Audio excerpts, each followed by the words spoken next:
your plans for the summer? Hey, young people, I see some of you around the classrooms and some of you look tired and drained. Here's the deal.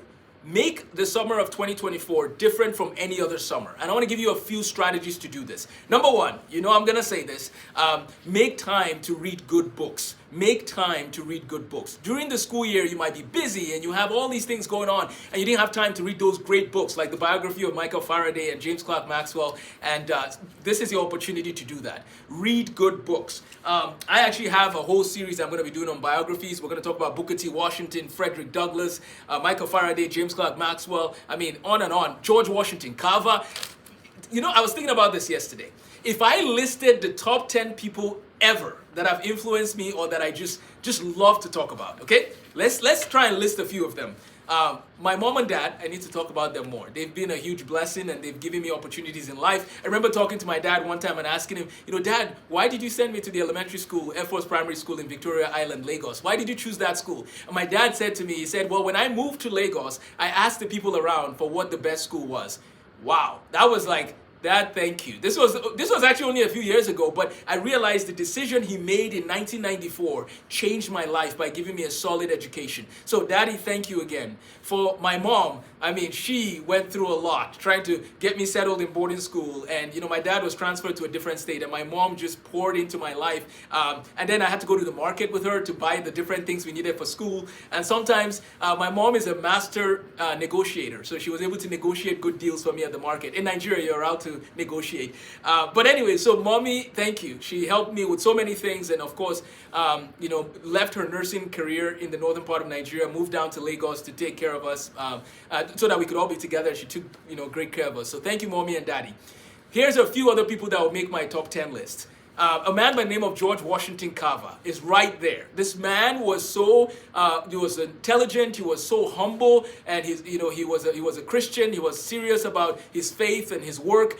He did a phenomenal job. He worked for Booker T. Washington at the Tuskegee Institute at some point in his life. But George Washington Carver was trying to do work at a time where some people wouldn't even listen to him because of his ethnicity. At the time, remember, this is right after the Civil War. But one time he spoke to Congress and people had to give him a standing ovation because they realized this guy knows his stuff. So George Washington Carver would be right there on my list, number 3, of great influences on my life. Now, of course, my siblings fit in there, but I'll just, thanks to all of you, my siblings. Now, let's add a couple more people and then we'll land the plane.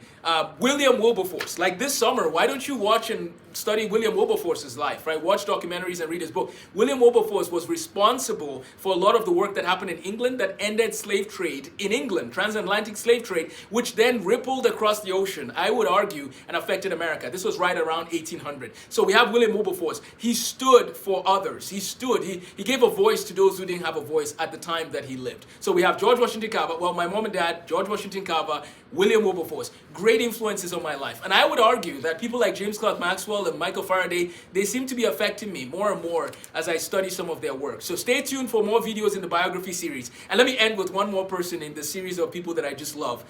Booker T. Washington. Booker T. This guy was phenomenal. He went through a lot to try and get an education. There's a whole book about him called Up From Slavery. And Booker T. Washington does a great job getting an education, going to Alabama and creating an opportunity for other people to get an education. Guys, let's spend time this summer learning from the lives of people. Let's actually start making a plan now. Parents, let's encourage our young people to turn off those phones in terms of being regularly on them all the time, to limit the amount of time they're on those phones and increase the time that they're reading good books. And while we're talking about reading good books, here's Leonard Ravenhill, Why Revival Tarries.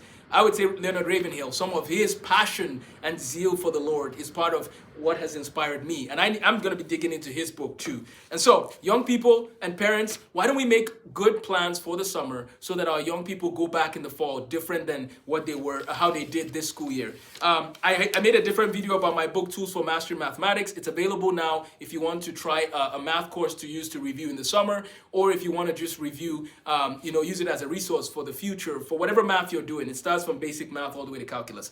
But let this summer be one where we're intentional about being productive, about growing and becoming who God has made us to be. Young people, please, I want to encourage you, get good sleep, eat well, Put your phones down, no more than 2 hours a day. That's enough. Science research shows 2 hours, more than 2 hours a day of excessive, social media and interaction is not good for you. So please pull back from those and increase good time in the books. Take care and God bless.